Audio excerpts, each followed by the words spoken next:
Good morning. Well, today is the day. I am going to put together the Haunted House chocolate cookie kit. Now this is from Trader Joe's and it's specifically for Halloween. But I've also in previous years tried to put together one from Trader Joe's that was on a smaller scale, that was a Christmas one. That was a hilarity because it didn't really have the right pieces to make it work. So let's see if this does. First of all, what's in the box? Let's look. Okay, so these are like little decorations for around the perimeter. And this is orange glaze. That looks like it's for the roof. Then these are the cookies that are gonna actually make the house. And then this is black glaze, icing glaze, to put it together, to make it stick together. And then we have some bats. You always need bats. And some bones. And some jelly beans. All right, I'm gonna get started. I needed both icing bags for 1 minute, and I'm gonna cut the tips off, and then we should be ready to go. The instructions are on the back of the package, and they essentially say, use the icing and put the blocks together. So it doesn't seem that difficult. I hope I can do it. I'm using the icing, and I have to put the icing around the cutout. Okay, so that's not working. Hold on. Oh my Lord. Hold on. Okay, try again. I cut a little bit more off the tip so that there was more exposure for the icing. Okay, here we go.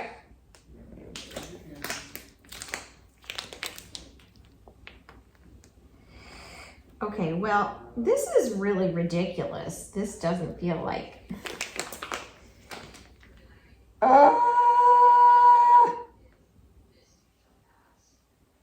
You know, this totally doesn't feel like it's gonna work. Cut a small hole on the top of the tip. Yeah, small, but geez.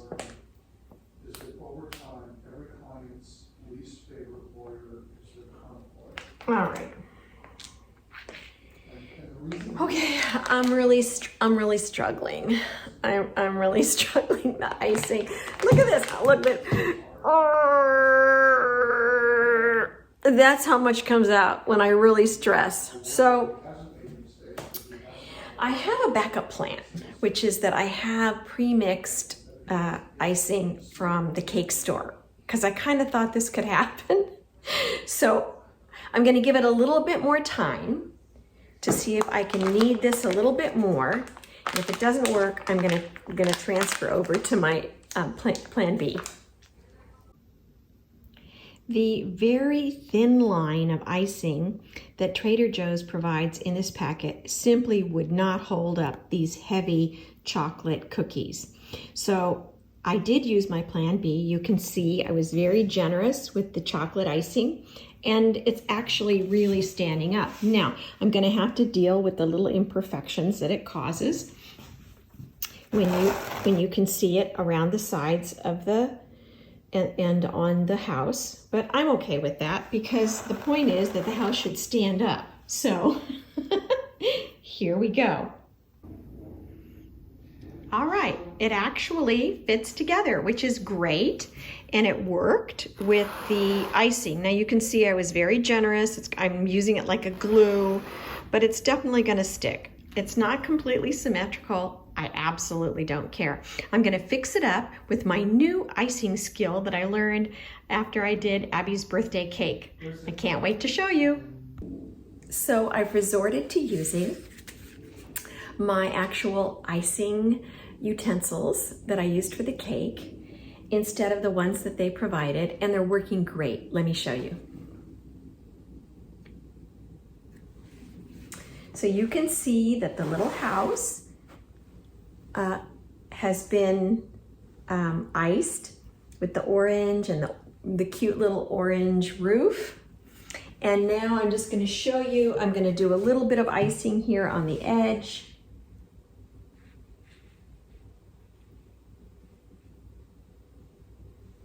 Just to show you how that works. I'll do a little one over here. Maybe cover up some of this mess.